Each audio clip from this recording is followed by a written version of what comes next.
Before now, mysteries had never been discussed or uncovered. But now, Contumacious Ant and Atreya are back for a second season. The MO Podcast. Hello and welcome all into the MO Podcast. You're here with me, Contumacious Ant, and as always, my lovely co-host, Atreya. Today we are talking about serial killers. I'm going to be talking about Jack Unterweger. And who are you going to be talking about, Atreya?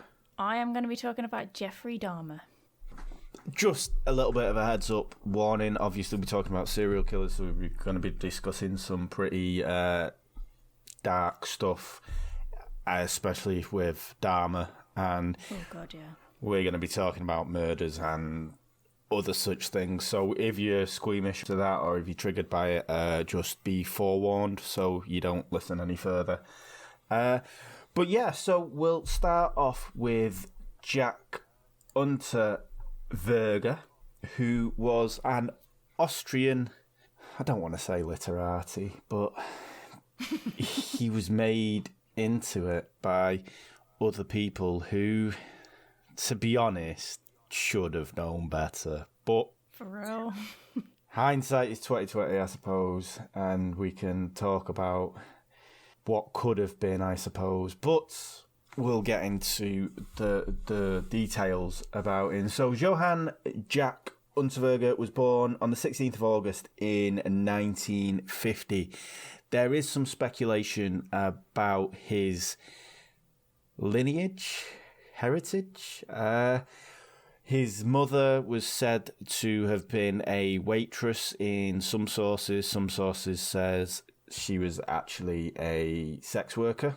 What we do know, his mother was actually arrested in 1953 and Jack was sent to live with his granddad for 7 years. Now, his granddad was described as a very rough fellow, and he actually enlisted Jack's help to help him steal sheep and other farm animals during his time with him. So, I mean, this is kind of the life that he was born into. He was known to hang around with various the seedier parts of society, let us say. Now, I'm not going to cast aspersions on sex workers or people or prostitutes or anything like that.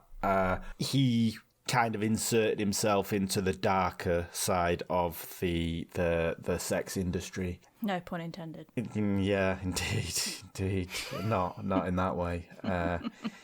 So between the ages of 16 and 25, he actually had 16 criminal convictions and spent nearly 8 of them 9 years in prison. His offences ranged, the majority of them were theft and petty larceny and stuff like that, but he did have sexual assault of a sex worker and pimping out a woman that he had met. So he was a wrong-un already. He was barely out of prison for a year before he murdered a young woman, Margaret Schaefer. Now, the story of it is him and another... She wasn't a sex worker, she was just a German tourist.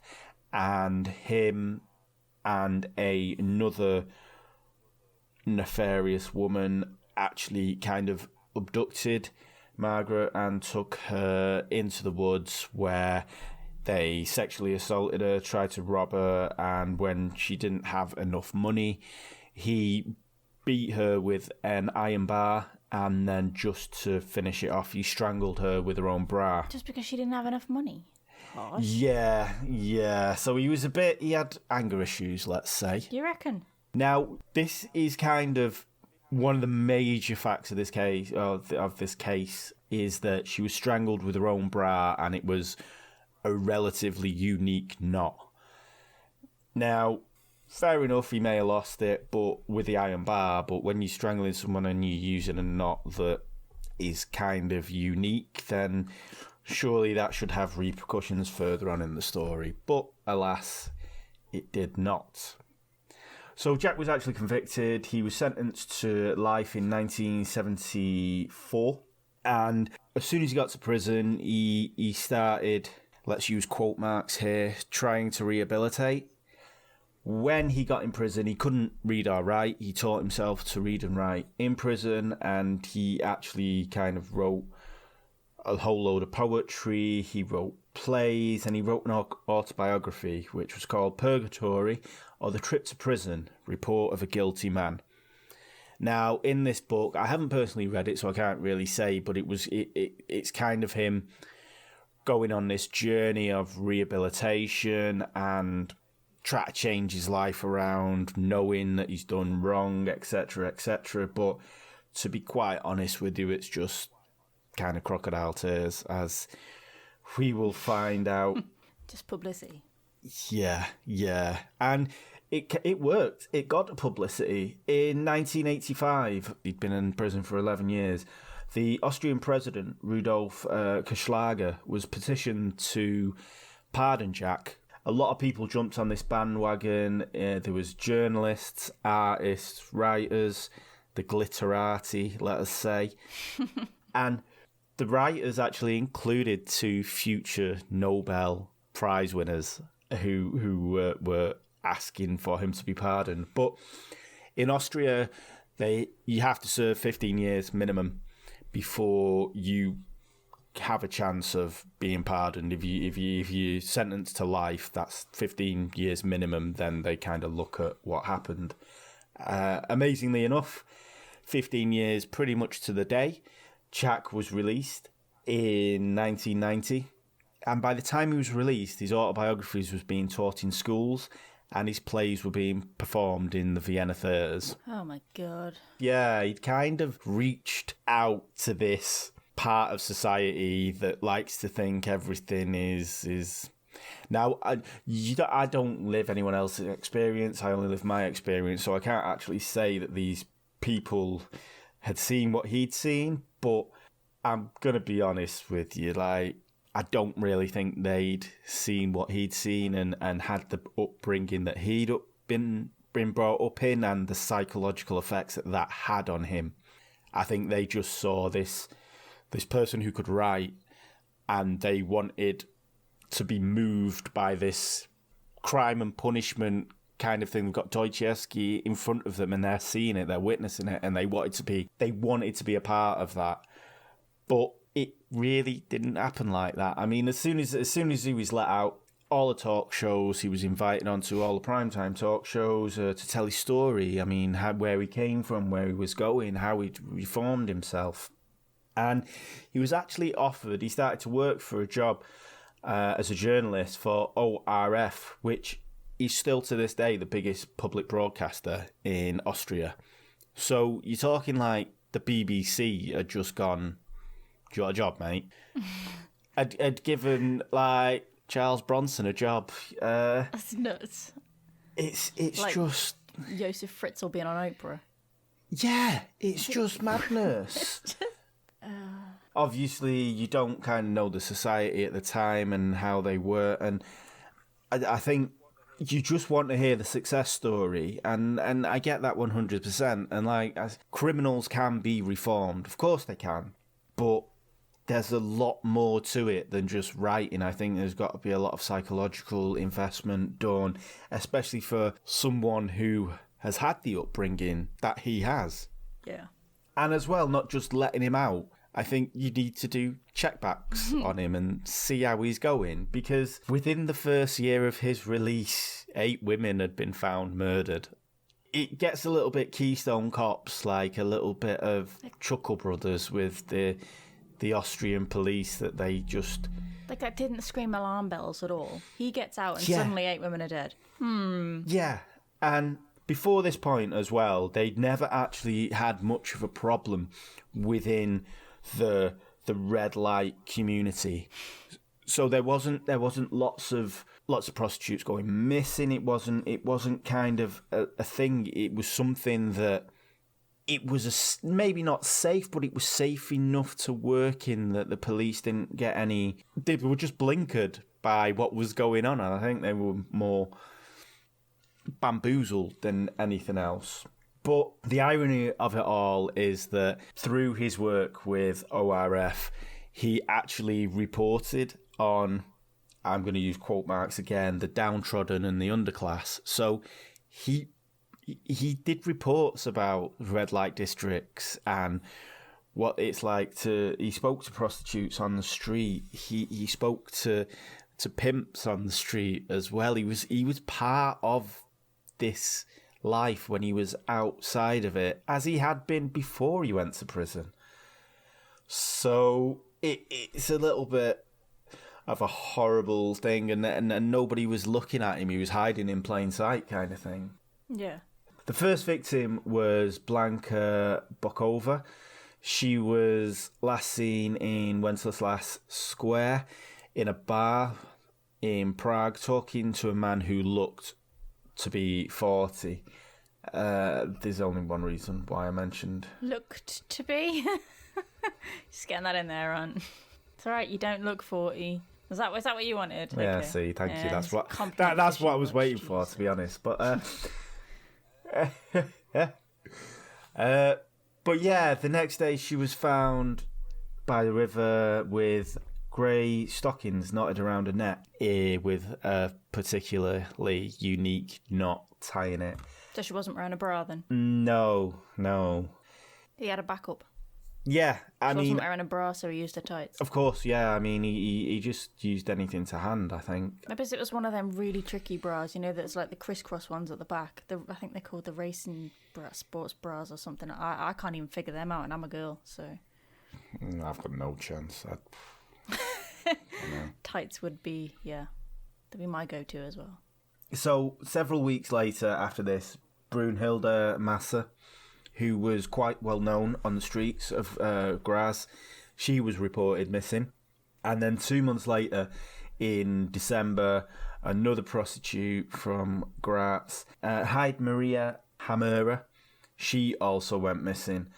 Now, Heide Marie was found on New Year's Day. She was strangled with a pair of tights, and Brunhilde was found a few days later. Now, like I said before, there was very few problems with the sex trade in Austria, so the police, I don't think they knew what to do. And I mean, the nature of the business as well, it was kind of hard to get anyone to talk about it because they weren't going to release names of their clients and stuff like that. And obviously, with it being kind of a one-on-one situation, there's no real witnesses to it. Yeah. The police were just floundering at this point. And then in March of 1991, Elfriede Schrempt disappeared from Graz. And with this one, apparently her family got phone calls saying that although she was missing, the phone calls were implying that she'd been murdered and they were never going to see her again. Now, obviously, only someone who would know that, because her number was unlisted, the family's number was unlisted, so only someone that knew her or have access to that information kind of thing would have been able to do it. Now, it's at this point where the police started to think there's a serial killer running around the red light districts in Graz at the minute, because this is just where it happened. But between May and June, 4 more sex workers in Vienna would go missing. They were Sylvia Zagler, Sabine Moitzi, Regina Prem, and Karen Aroglu. On the 5th of June, The Fear in the Red Light Milieu was broadcast, which was actually Jack's piece on the radio that he'd done about sex workers in the red light district going missing. And he was going around interviewing the sex workers, interviewing the pimp, asking them about what was happening, when he knew what was happening. He was responsible. He's so cocky for this. It's basically it's not even shoving up 2 fingers. It's taunting, total taunting, isn't it? It's just pressing his butt cheeks up against like the police window. This is just for real horrendous. Later on, a couple of weeks later, Sabine and Karen were found in woodland just outside Vienna. Both of them, again, had been strangled with their own clothing.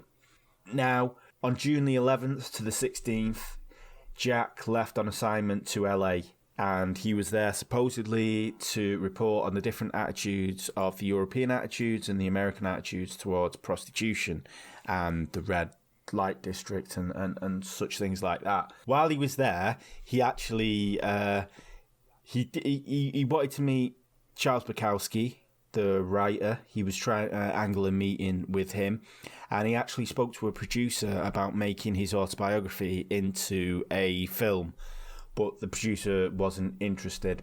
While he was doing this and reporting and trying to meet all these people, 3 sex workers went missing while he was there. Convenient, as always. Yeah, it's like coincidence? I think not. And especially as he was staying at the Cecil Hotel.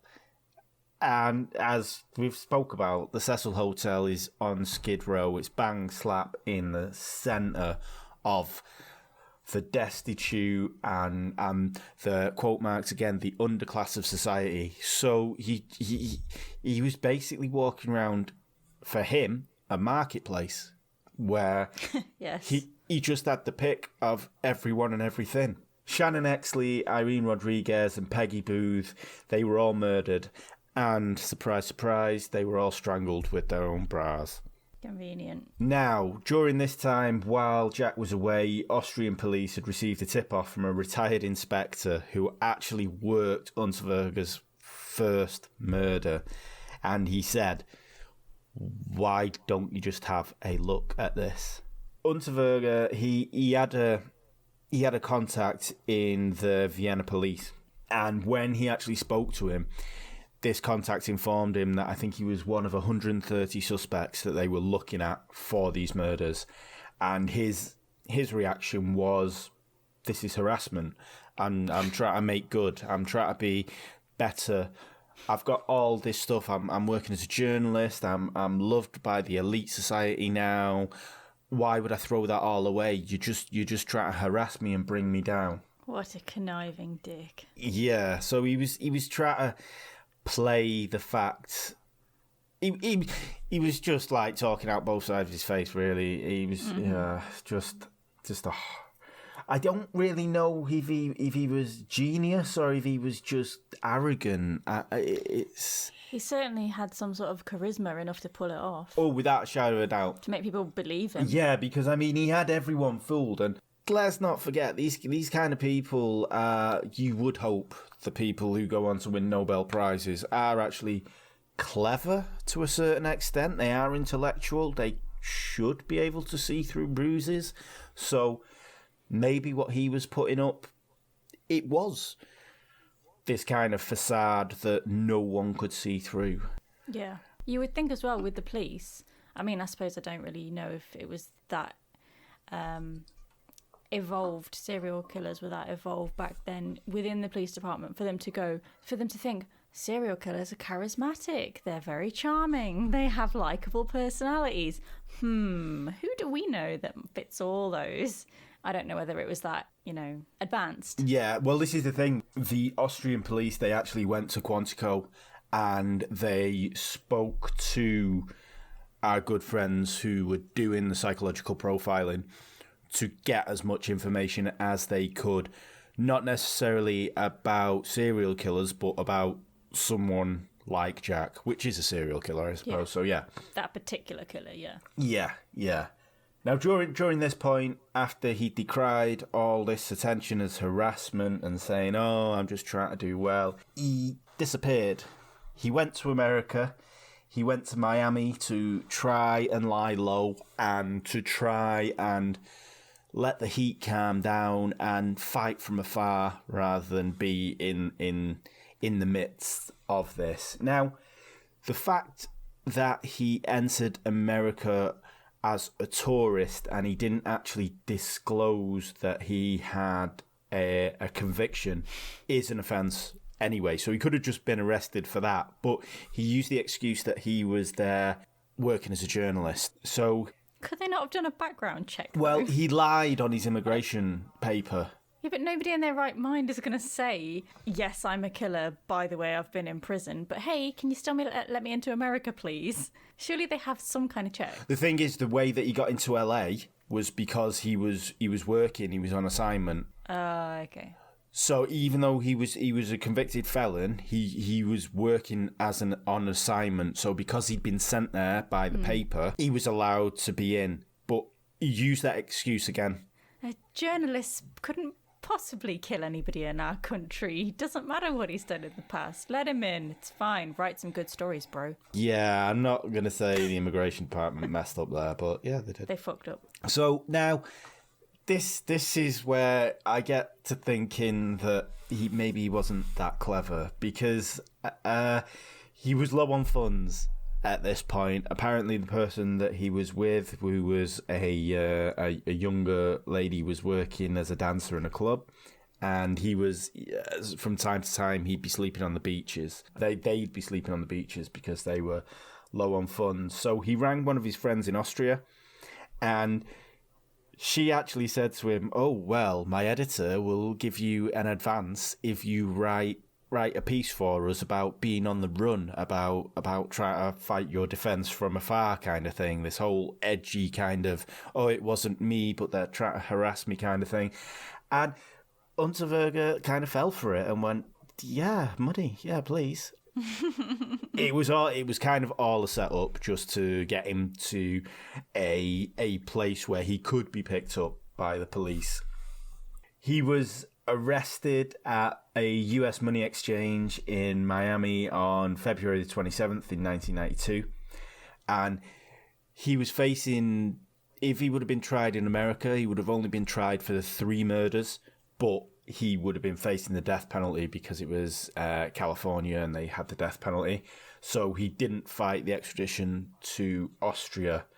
Now, under Austrian law, he was liable, because he's an Austrian citizen. Austria are liable for what their citizens do outside of their country.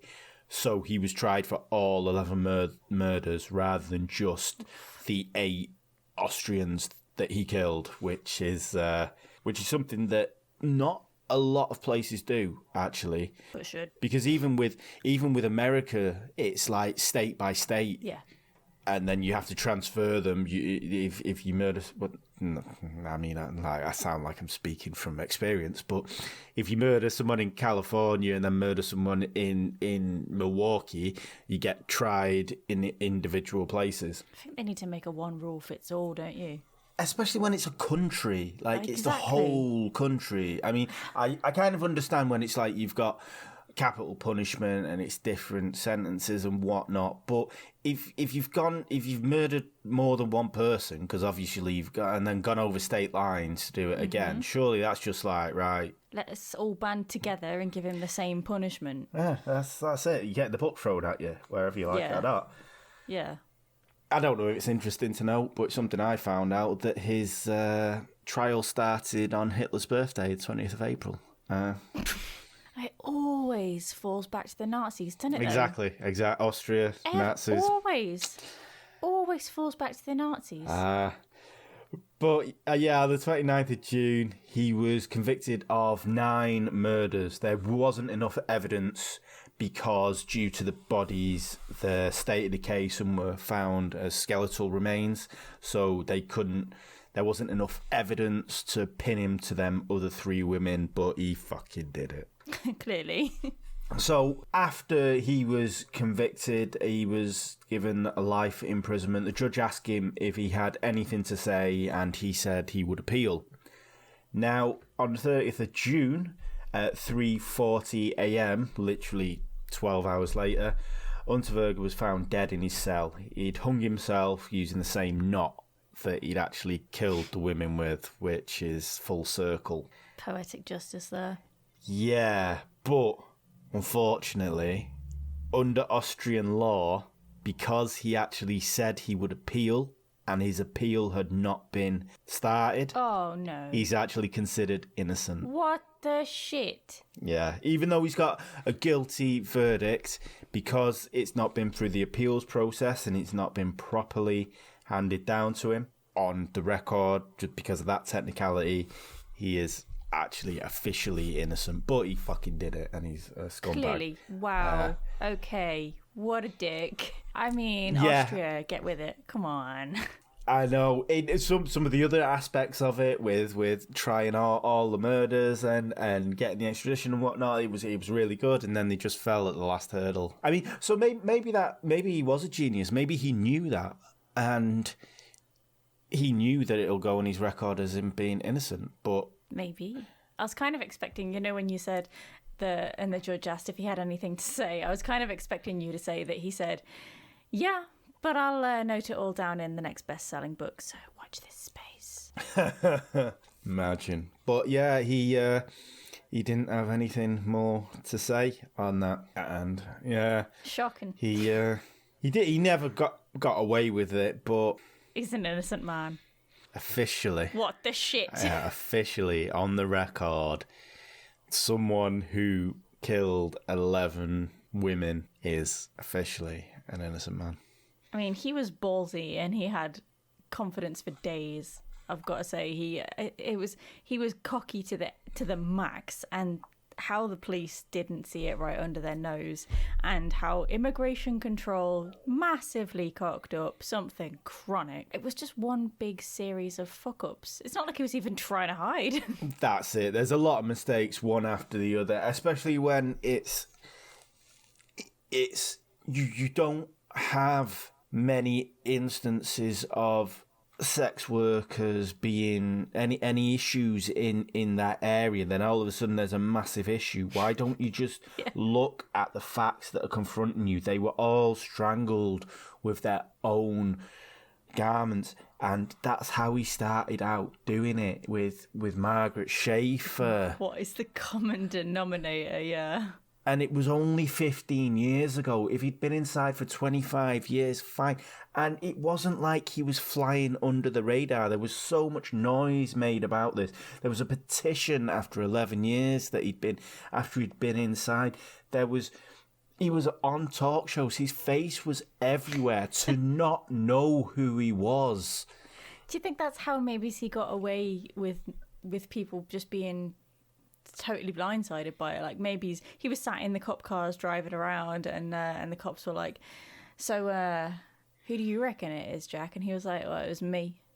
And they were like and then they all do funny. that fake laugh kind of thing. Yeah. And he's like, Should we go get, no, should we get only some kidding. Krispy Kremes? Weather's nice, yeah. I just feel like maybe he was just like, yeah, no, it was me. And they were just like, you joker, this Jack, though. Crazy Get a guy. load of this guy. Yeah, like maybe he used it to his advantage, because I really can't think of why else they wouldn't notice that the only common denominator and the only change in the entire situation in this entire thing was him, and they didn't notice, and they were touring him round in their police cars. This is it. I can't. I think they just couldn't see the wood for the trees. I mean, I don't even know why would they not want to believe it? I mean, I know everyone's innocent until they're proven guilty, and criminals deserve a second chance, and X, Y, Z. But there was just too many factors pointing to that it was this person that was doing it. I mean, I know we've moved on now. It was the 80s, 90s kind of thing, and the early 90s, and we've gone far. And I mean, the Austrian police, they go to Quantico, and we do have now the psychological profilers with serial killers and whatnot, but it's just, I can't. I mean, I was just about to say, I can't see this much coming out of Austria, of Vienna, but then Hitler came out of Vienna, didn't he? So let's just carry on. Wasn't Josef Fritzl Austrian as well? Oh, for fuck's sake, yeah. So Fucking hell, they've got some big hitters. they've got a bit of a record, haven't they? Yeah, Really? I mean, God, they. Fucking hell, we've got Jack the Ripper, and that's it. Saying that, we still win, right? Yeah, of course, we've got loads more when you dig a little deeper. But We've got the fucking hell. We've got the big hitters that Yeah, never get caught. No, we've got number one man, Harold Shipman, don't we? This is true. Good old Harry. He's got what, 300 kills under his belt. We win. Yeah, exactly. See. Well, I mean, compare that to Hitler, right? I'm going to edit all of this now because I can't believe I've just said comparing Harold Shipman and Hitler's death counts. No, that's not going in. Love it. Real tears. So, Jeffrey Dahmer. Jeffrey Dahmer, the man, the myth, the cannibal. So, do you know what? I don't like using the term my favourite serial killer because it's just so, it's really macabre and it makes me sound like a total nutter, which maybe I am, I don't know, but in a you know what I mean kind of way, Jeffrey Dahmer is my favourite serial killer because to me he is the most interesting, because what sets him aside from other serial killers is that he seemed to feel remorse after he was caught. And that just isn't a thing with most serial killers. They just carry on trying to weasel their way out of it, appeal, I had a horrible upbringing, blah, blah, blah. Jeff Dahmer just kind of took it on the chin and he was like, yeah, I'm a horrible person. I'm sick. I did these horrible things and I deserve to die. And he just basically had no regard for his own life afterwards. So to me, that really separates him from the other famous or infamous serial killers. The more pathological ones with no kind of, Yeah, you've got your Bundys and your Gacy's and things like that. They had absolutely no remorse whatsoever. They didn't even really see these people as people. They didn't see their victims as people at all, whereas Dahmer he really did go through a change after he was caught. So that's what makes him interesting for me. So, Jeff actually had 17 victims. He killed 17 victims between 1978 and 1991. Now, when he was very little, we quite often talk about their childhood and how they get brought up by their parents. He actually had a fairly normal childhood. His parents both equally clearly loved him, but they just had a lot of issues between each other. So they were constantly at each other's throats. They were constantly arguing. His mum was actually a really hardcore hypochondriac, so she was constantly in bed or ill with some illness that she thought she had. And that put a lot of pressure on his dad. And so Jeff was mostly ignored. And then they had another son, and they asked Jeff to name the new kid, and he called him David. And there's not actually much information about how Jeff and David actually got on, if they actually had a relationship. I do know that David now has changed his name and is like under witness protection kind of thing. He has nothing to do with the family. But he didn't really have any close relationships per se. He used to pass his time in the woods around his family home, and he would collect dead insects. Now, a lot of psychologists would say, oh, he's collecting dead insects, that's a sign. But I mean, bug collections are a thing for little boys, right? Yeah, I mean, you get the butterfly, don't you? You pin the butterflies to the what's it. I mean, I do know someone who does have a collection of beetles, so exactly, it's not a but weird. He's a wrong'un, so well, thanks for that. When I was little, they had, do you remember that Body Parts magazine where you had to like make a human body, and every week you got a different part? Like, it wasn't a serial killer one, it was teaching you about the human body, like the bloodstream and things like that. It was a science magazine for kids, and you had to build. It was the that, oh, what's it called? It's called My Body or something. How My Body Works. But it was that, the guy who puts bodies in wax or plastic. Yes. It was that before that was a thing, wasn't it? Yes. Just with a book, yeah. Yeah. So me and my sister, we used to collect that, and we used to build this like the skeleton and the muscles and the heart, and we put all the stuff on, and then eventually you've got a scientific model of the human body. And my friends at school used to have bug collections, and they would get this magazine where each month you got, you know, a bug in a jar. Obviously it was dead. A bug in a jar, and you collected them, and it told you all about these insects. So I don't think at all that is anything untoward. In the 90s, for me personally, that was really normal. Collecting insects. I collected football stickers, but whatever. Well, you were deprived, clearly. I'm garbage pail kids, so... Oh, okay, fair enough. You've redeemed yourself. Yeah. See. But it's one of them where the first one's like 99p and the rest are 9.99, aren't God, yes. they? They just jack it up after that. $4.99. But they'd be in a proper folder, wouldn't they? That's what would make you want to carry on. Yes. Yeah. I think I had a dinosaur one. I had the dinosaur one. Yeah, I remember that one, yeah. But they seem like such a good idea. Oh, 99p. Oh, look at that. And then the next month you're like, but I've got a folder now, so I've got a... Well, I had about... I did the dinosaur one, and I did for 4 episodes before I ran out of pocket money. So I had like the head of a T-Rex and its neck, and that was about it. And I was like, I can't keep up with this. This is not a luxury I can afford anymore. So sorry, Mr. T-Rex. And then I had the wonderful ring binder, and then just had nothing else in it. That's why they're extinct. Is this true? Can't afford it.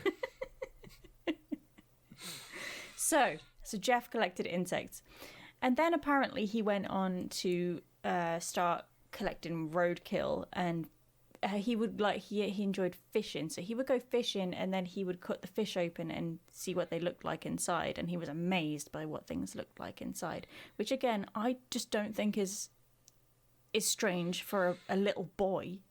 You know, little boys are gross. I've been in science class. I don't think it's strange. I think the issue for Jeff was he went to school. By the time he hit high school, by the time he was about 14, he started drinking heavily, and he would bring like takeaway coffee cups into school at 14, and they weren't filled with coffee, they were filled with scotch. He was on the hard stuff, and he would hide it in his coat, and he would tell his friends, the people in his class, it was his medicine. I mean, even if it was filled with coffee, why aren't the teachers stopping him drinking coffee? He's 14. They didn't stop him drinking. I mean, it was the 70s, the 80s. It was, different times. It was like, oh, Jeffrey Dahmer's drunk in class again. Parents. This is nothing. So he drank a lot, and he apparently didn't seem to show a lot of empathy to his classmates. He was very subdued, and he just kind of, if somebody fell over, he just kind of was like, well, whatever. Or he laughed, which again, I don't think is... I don't think that's bad. I don't either. But this is just what the psychologists are saying. So anyway, his drinking carried on. He was 18, and he was still living with his parents, and his parents were out of town. And he was struggling with this inner conflict that he was gay. And he was driving home one night, and he saw this hitchhiker on the side of the road. He picked him up. He said, hey, do you want to come back to my house for some beers and a drink? The guy's name was Stephen Hicks. He was 18. And this was the 18th of June, 1978. They went back to Jeff's house. They went to the basement where Jeff, I guess, had a man cave or something, and they were chatting, they were drinking, talking, and it got late, and Stephen said, hey, I want to go. I need to go now. And Jeff didn't want him to go, so he hit him over the back of the head with a barbell, knocked him unconscious, then he strangled him, and then when Stephen was dead, he proceeded to masturbate over his corpse. Okay. Yeah.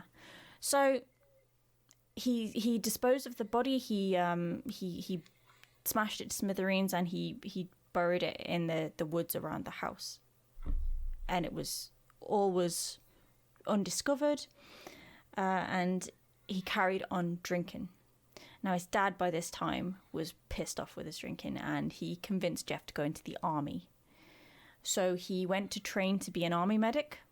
But he was just sat in his room all day, every day, drinking gin. He didn't even come out for food or anything. He would just sit and drink gin all day. Mother's ruin. So he was honourably discharged from the army because they didn't think that his alcoholism would make him an issue in ordinary life. It just made him unfit for duty in the army. I don't know why they would think it wouldn't cause an issue.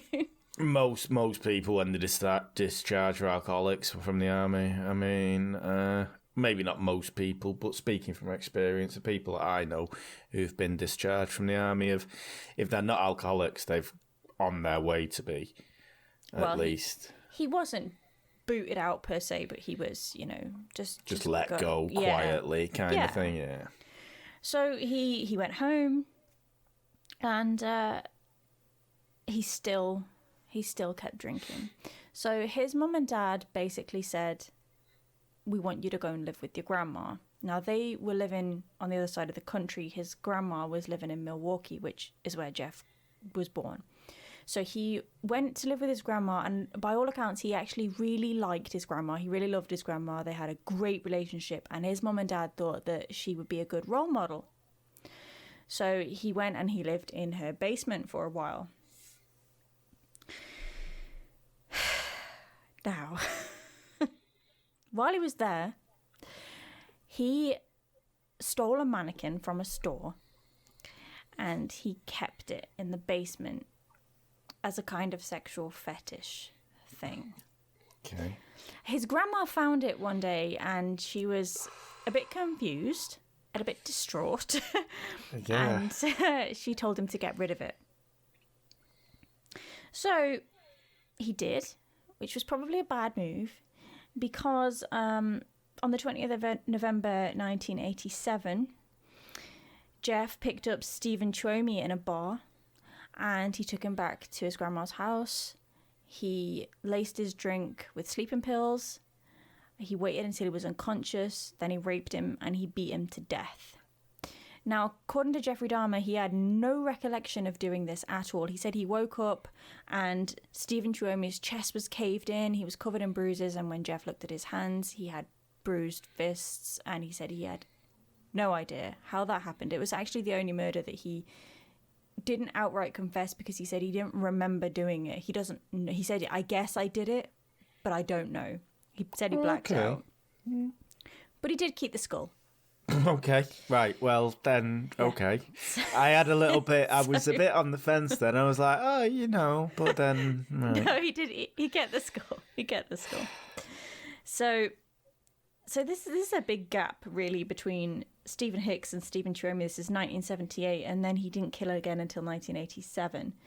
And this is where it started to pick up a little bit. So in 1988, in January, he picked up James Doxteter, who was actually only 14, and he drugged him again. He strangled him, but he kept the skull. Now, James was actually a prostitute, so Jeff talked him back to his house on the premise of, I'll give you $50 for, nude photos and maybe sex, or just some company. And obviously James went with him. And that was the last we saw of James. On the 24th of March, 1988, he picked up Richard Guerrero, who was 22. He drugged and he strangled him. And then when Richard was dead, he gave his corpse oral sex. Oh, okay. I don't know how that worked, and I don't know what he thought Richard was getting out of that, but... kind of the opposite of Kemper, isn't it? Yes. Yeah. Give it. Yeah, lover, not a fighter. Well. Yeah. So after that, we have Anthony Sears. Now, Anthony Sears, this was the 25th of March, 1989, so this is a year after Richard Guerrero. Anthony Sears was actually an aspiring model, and Jeff really, really fancied him. He thought he was gorgeous.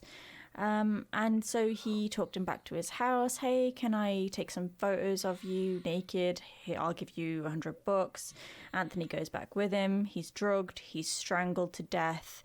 And then Jeff, he cut his head off, and he kept his head and his genitalia in his work locker. He worked in a chocolate factory. Sorry. I just Did you just spit your Stella out? bad vision of Willy Wonka. I'm so sorry. It's just a thing that flashed up in my mind, and I'm so sorry. I'm not trying to make light of the situation at all, but it's uncanny though. I get it. So anyway, right. So all was quiet on the Jeff front till the 20th of May, 1990, where we have Raymond Smith, who was another prostitute. Jeff picked him up again with the same MO. Hey, I'll give you money if you let me take naked photos of you. He took him back to his house. He drugged him. He strangled him. Then he took pictures of his corpse, and after he'd stripped the flesh from the bones, he actually spray painted his skull. Okay. Another one for the collection. What? Yeah. So, his grandma actually had asked him to move out by then. She had said that there was awful smells coming from the basement. She didn't like that he was bringing men home in the late hours. I think she just assumed he was bringing men home to have sex. And of course, at that time, homosexuality was very stigmatized. So I think she didn't want to talk to him about it. It was just very hush hush. But she asked him to leave. So he got his own apartment, this 1-bedroom apartment. So on the 14th of June, 1990, we have Edward Smith, who was 27. Again, drugged and strangled. But this time, Jeff wanted to try and preserve the body as much as possible. So he tried freezing the skeleton in his freezer, and then he would cut the head off, and he put the head in the oven for some reason. And of course, the head just exploded into a mess of gore. So, yeah, that didn't work. Then on the 2nd of September 1990, we have Ernest Miller, 22. Now, Ernest Miller actually didn't die from being strangled because he was drugged and he actually started to come round. So Jeff slashed his neck basically, and then he took nude photos of the body, and then he dismembered it. And all the while he was dismembering the body in his bathtub, he was talking to the severed head and kissing it. And then he kept the heart, the biceps, and other flesh in the fridge to consume later. Yeah. Okay, so then 24th of September 1990, we have David Thomas. David Thomas was drugged and strangled, but Jeffrey Dahmer he wasn't Jeff's type. He didn't really fancy David, so he didn't bother to keep any parts. Well, I mean, how nice of him. Yeah, so he just disposed of the body. He was dissolving them in a vat of acid in his apartment. He just had it in his apartment. Yeah. Why not? Yeah. Why not? You know. Yeah, I mean, I guess if he plied them with enough drink, he could just say, "It is the biggest vat of gin you've ever seen in your life. I've got it on tap, bro." Jesus Christ. And they probably would believe When him. my landlord comes round to have a look at something that's gone wrong, I have to put my plant, down in the garage. How would you explain, a vat of acid?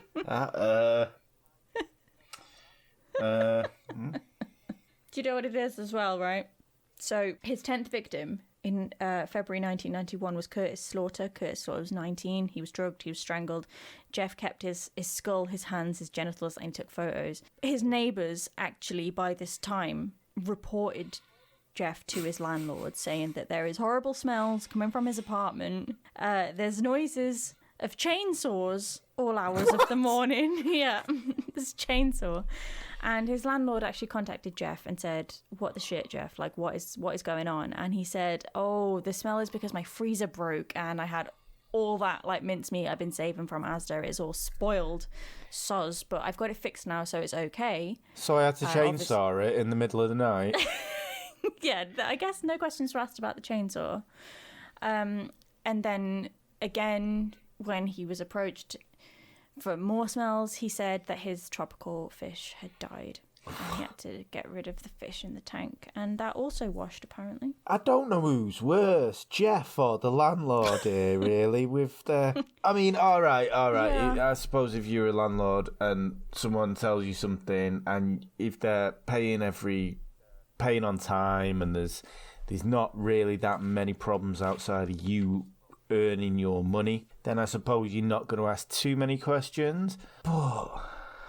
See, that's the thing. Jeff didn't even pay his rent, so... What a shit lad! Where's his landlord? Can I have him? I know. He didn't pay his rent, so I'm not sure why he wasn't just booted out, to be honest. But... Jesus.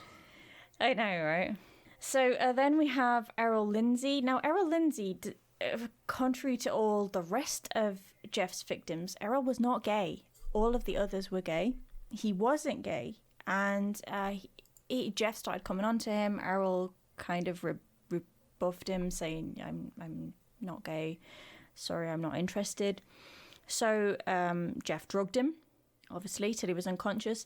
And then, because he really wanted Errol, he didn't want him to leave. He was so desperate for companionship. What he did was he drilled a hole in Errol's skull, and then he poured hydrochloric acid in. Ooh. And the theory was that he wanted to make Errol into a permanent submissive state, so that he would always do what Jeff wanted. He would just sit there and be molested, basically. That was Jeff's manner of thinking. Of course, that's not how it really works. And Errol actually woke up. He came out of the unconsciousness with a head full of hydrochloric acid, saying he had a headache, which I'm not surprised. And so Jeffrey Dahmer strangled him. He drugged him and strangled him and killed him, and he kept his skull. Okay, so by this point, Jeff has gone on from, like, taming the Oompa Loompas to try to be a full-on Dr. Frankenstein here. Basically, yeah. I think by this time, by, victim number 11, he was thinking, these guys just are not going to stay with me, so I'm going to try and find a way to make them stay. And I think that was his, breaking point. Do you know what, right? I'm just going to put it out there, but I'm going to guess Jeff would have been a flat earther because he just seems the kind of person that has no background in anything, but he'll give it a go. It certainly seems that way, doesn't it? Where's your medical degree to try and lobotomize someone? Oh, nothing. I've got a drill, though, so fuck it. Why not? I've got a drill and some bleach. I'm just going to give it a go. Yeah. What's the worst that could happen? I'll just get somebody else. Yeah, I feel like you're right with that. In fact, actually, his next victim was Tony Hughes. Tony was 31. Tony was actually a deaf mute. So... Oh. Yeah. Yeah, so he killed Tony and was just kind of so... he just left the body in his bedroom. And he went out on the hunt again without, dismembering the corpse or anything. He went out on the streets and he bumped into 14-year-old Conorak Synthasamphone. And he was actually the brother of a child that Jeff was arrested for in his earlier life for molesting. Jeff had several arrests for molesting children, for flashing at people in public, that kind of thing. And so, in a weird coincidence, Conorak was actually the brother of one of those kids. Oh, wow. Yeah.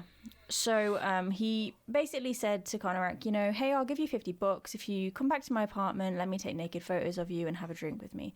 Now, originally, Conorak was a bit dubious to go with him. He didn't want to go with him, but I guess he must have thought $50 is $50, and he went.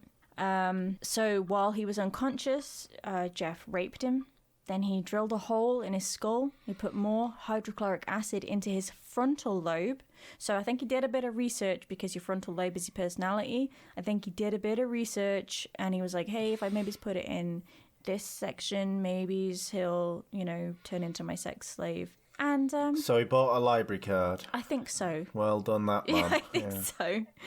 And then he took Conorak into the bedroom where Tony Hughes's body was actually still laying there. Conorak fell unconscious, and so Jeff just was like, hey, I'm just going to go out to get more beers while he's unconscious. While he was gone, Konorak actually broke out of the building. He escaped, and he was naked and he was bleeding. He ran out into the street, and 3 women from the neighboring apartment block saw him, and they kind of ushered him over, and they were taking care of him, and they called the police, and the police came over, and they asked what had happened, and Konorak was like, this guy, he was going to kill me, he's done this, he's raped me, blah, blah, blah. And Jeff came out totally serene, totally calm, and he said, no, he's my boyfriend. And the police were like, well, how old is he? And Jeff was like, he's 19. He gets drunk and he gets like this. It's okay. I'll take him back. So the police were like, okay, well, we'll walk you back to your apartment.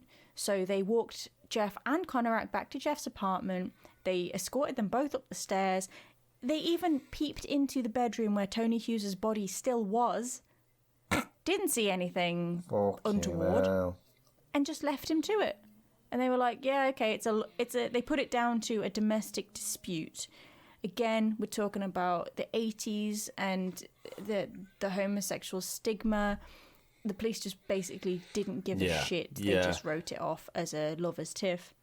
So, obviously, by this time, Jeff, he injected more hydrochloric acid into Konorak's skull after drugging him, and it killed him. And he kept both Tony Hughes and Konorak's skulls. So then we have got the 30th of June, 1991, Matt Turner. Again, drugged, strangled, head kept in the freezer. On the 5th of July, 1991, so it's really, really ramping up now, we've got Jeremiah Weinberger. He was drugged. Jeff actually figured that the hydrochloric acid wasn't working, so he injected boiling water into his skull. I don't know why that's worse than hydrochloric acid, to be quite honest with you, but it's just, ugh. Why would he think that would work? I don't even know why he thought that would work. It's just boiling water. It's not even a chemical. Regardless, actually, it sent Jeremiah into a coma, and he died 2 days later. No shit, yeah. Yeah. Then on the 15th of July, so only 10 days later, Oliver Lacey, he meets Oliver Lacey, he's 24. He drugged him, and then he tried to knock him out with chloroform. He strangled him. He then had sex with the corpse, and he kept the head and the heart in the freezer. Then the last victim on the 19th of July, so only 4 days later, he is really in a frenzy by this time. You got Joseph Braidhoft, and he was strangled, and he was left on the bed for 2 days. Jeff actually went back. He covered the body over, and he went back to it later to do whatever it was he was going to do with it, and he pulled the covers back, and the head was actually covered in maggots. Oh. So he cut it off and he put it in the fridge. Now, victim number 18 would have been Tracy Edwards, but Tracy Edwards was a bit more street smart. So what Jeff did was he said, hey, I'll give you $100 to drink beer and keep me company. And Tracy was like, okay. And as soon as they were in the apartment, Jeff tried to cuff him. And he said he wanted naked photos of him. So Tracy was just like, he was a bit more, streetwise about this. And he was like, okay, that's fine. I'll give you naked photos. Absolutely fine. We'll be friends. And so they sat watching TV, and Tracy noted that Jeff was rocking backwards and forwards and chanting. Mm. And then he told Tracy that he wanted to eat his heart. But Tracy was just kind of like, if I just pretend that he's my friend, I'll try and get away. It's not a first date thing, is it, really? It's not. So basically, Tracy lulled Jeff into a false sense of security before he punched him as soon as Jeff was distracted. And then he ran out to the police with one handcuff still dangling from his wrist. And he said to the police, this freak is saying he wants to eat my heart. He was going to kill me, blah, blah, blah. The police go back to the apartment. They go into the apartment, and they find Polaroids of dismembered body parts. They find a head in the fridge. Actually, the cop that was one of the first to enter the apartment said that he heard a scream from somewhere in the apartment, and he looked around before realizing that it was him. Yeah, I remember. Because they opened the fridge and there was a freshly severed head in there. So obviously Jeff was arrested. Now he didn't deny any of the murders. He confessed to everything, and he actually said, "I should die for what I did." He waived the right to have a lawyer. He just basically told everybody what had happened. He would wake the cops up, the detectives up in the middle of the night to tell them, "Hey, I've remembered something else." He said he wanted to give the victims' families closure, and that he'd kept the skulls because he was going to make an altar. He wanted somewhere where he could feel at home. He wanted to. He was eating parts of the victims because he wanted them to feel part of him, because he didn't want to feel alone anymore. He really had this serious abandonment issue. And actually, in his very early days, before he killed anybody, he had read about an 18-year-old in the paper that had died, and he quite fancied the guy, and he went to the graveyard to dig the corpse up to, Oh, okay. Yeah. But the ground was too hard, so he gave up and moved on. Could have had another Ed Gein. Yeah. I know, right? And then in the 90s, there would have been another victim, but he talked the guy back to his house, mixed 2 drinks, one with sleeping tablets in, and then accidentally drank the sleeping tablets. Yeah, he actually drugged himself, knocked himself unconscious, and then when he woke up, the guy had robbed him and ran off. GG, that guy. Yeah. So, yeah, and then when he was in prison, Jeff Dahmer and another serial killer, Jesse Anderson, they were in the toilets on cleaning duty, and another inmate actually murdered them both with a barbell, which is exactly how Jeff's first victim was killed. Yeah. The weird thing is, as well, about that, or what I have read about that, is that were they all serial killers? Or they were all certainly murderers? Yes. Yeah, they were, yeah. And there was no guards watching them. Yeah. The guards... Apparently Jeff was really hated, yeah. The guards were, 20 metres down the hall, and they'd left them to clean the toilets. Yeah, it was clearly a setup. He wasn't very well liked in prison, and I think it was basically the guards just kind of thought he's got it coming, and they did a do whatever, yeah. And everybody was really happy because Jeffrey Dahmer was dead, and apparently his mother said, "I hope you're all happy now. Are you all happy? The monster is dead." But he was my son. Yeah. He was my boy. I mean, the thing is that we forget is that they are actually human people.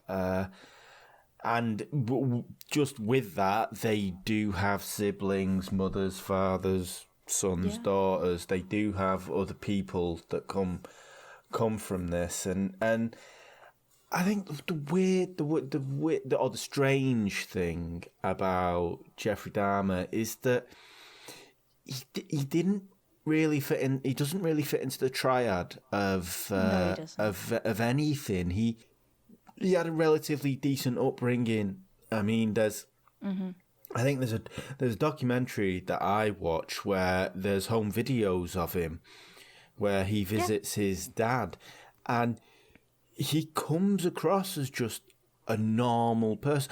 Obviously, I'm not going to say he should be there with a raised knife going, "I'm going to kill you all," kind of thing. But he just comes across as a kind of a somber, lonely person. He knows he's got issues with drink. He admits. I think he admits that in the clip. But there's also kind of a warm side to it, because I think it's a Thanksgiving video where he's gone around for Thanksgiving and he's just talking to his family as you would talk to his family, and I really despise the kind of the labels that people give these people, such as monsters and psychopaths, because I think it takes away from a lot of what they actually are, and that they're human. And if there for the grace of God go I, let us say, if something wouldn't have happened in my past, maybe I'd be the same kind of thing. So there's always a reason as to why these people do these things. I mean, he even told his probation officer that he was struggling with anxiety and with depression. He was having suicidal thoughts, and the probation officer did absolutely nothing to help that. I mean, more lives could have been saved had they done something with that information. Had he got the help that he needed, he knew he was sick. He admitted he was sick. Yeah. And he even said when he was in jail that he still had the urges to kill. He just was in an environment where he couldn't do it anymore. Yeah. I mean, so I wonder kind of like with that what it stems from. I mean, maybe because he was having the issue. Obviously, as I said before, can't live someone else's experience, and it's just speculation. And I don't really want to try and push anything, but maybe it was because he couldn't live his life as the way he wanted to live it, you know, like being a closeted homosexual.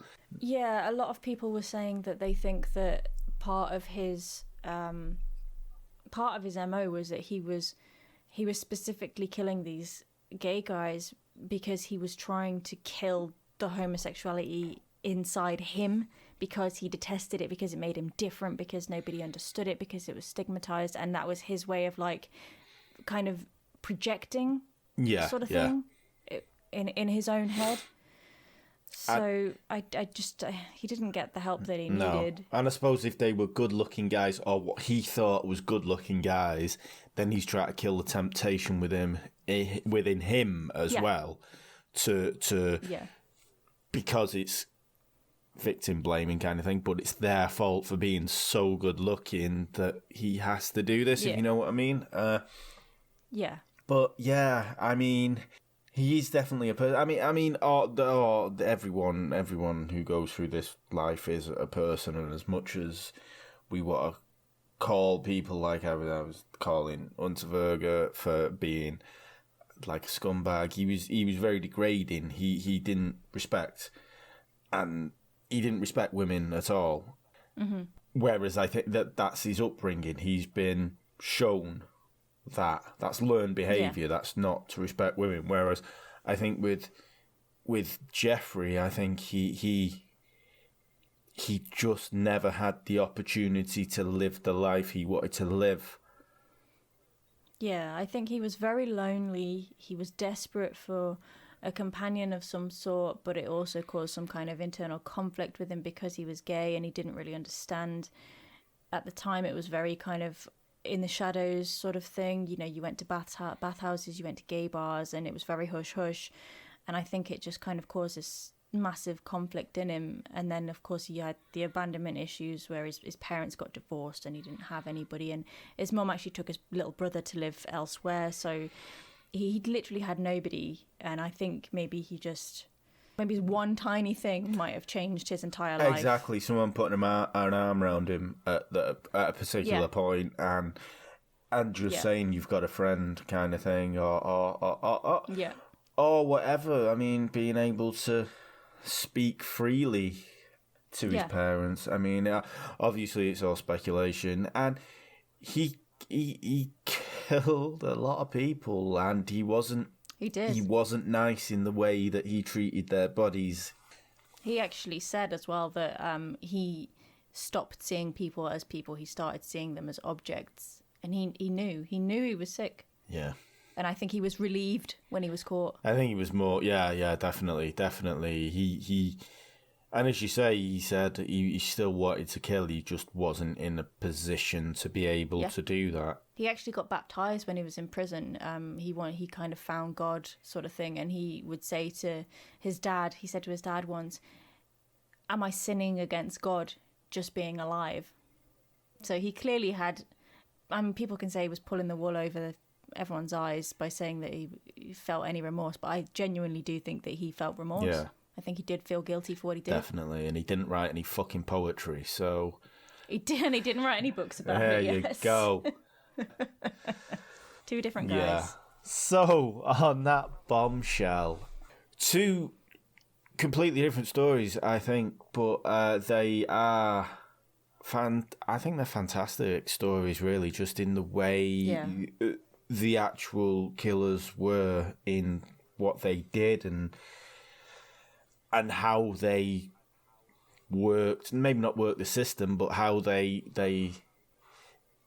lived with themselves afterwards. I don't think Unterweger actually had one shred of remorse. He knew exactly what he was doing from start to finish. Give a shit, did he? And that's exactly it was his 2 fingers up when he hung himself. And I think Jeffrey, he just needed help at some point. He couldn't get it, and he was too afraid to ask for it because he'd gone. As soon as he'd taken that first life, he'd gone far too far to be able to get the actual help he 100%. Needed, and he was scared. And then. Yeah. I think when he was in prison, he was expecting to die every single day. Yeah, definitely. And I don't think he cared either. Yeah. He had no regard for his life at all. No. I think he knew he was a man, and it was just as and when. Yeah, I think he felt like he would get what he deserved if he got killed in prison. Yeah. Serial killers, crazy bunch, aren't they? What are we talking about next time? So next time we're going to be talking about conspiracy theories, and do you have a subject in hand? I don't, but I'm getting my tinfoil hat ready. Right, okay. So I actually do, and it's... okay, do tell. I'm going to talk about the lizard people. Oh, Lord. Are you going to be bashing on the royal family? Because I'm a royalist. Right. You're going to bash on the royal family, aren't you? Right. I mean, that's enough of a bombshell there. I've got to read a book. So we'll see. I've done a little bit of research into it, and it is absolutely fascinating. At the minute, I'm probably about... I'd say 63% on board. 63? Yeah, it's not strong, but it's not. It's not. I mean, maybe next week I'll be more, but we will see. Intrigued. Yeah, it's not interesting at all. I'll be honest. Anyway, you're really selling this here. I know, yeah, that's all getting edited. So anyway, so we're going to be talking about conspiracy theories. I'm going to be doing the lizard people, and Treya will be TBA. There's too many to choose from. I need to pick up one that's my favourite. That's the thing, that's what I had. I was like, I was like a kid in the candy shop. Same, right? It's too many. But then I've started reading this, and I'm like, shit, what if I actually believe this? Oh my God, I'm scared. You're down a rabbit hole. I'm scared. I'm right, scared. But on that bombshell, we shall see you all next week. Thank you so much for joining us. I've been Consummation Zan. And I've been Treya. Thank you so much for listening. The MO Bye. Podcast. The MO Podcast. The MO Podcast. The MO Podcast.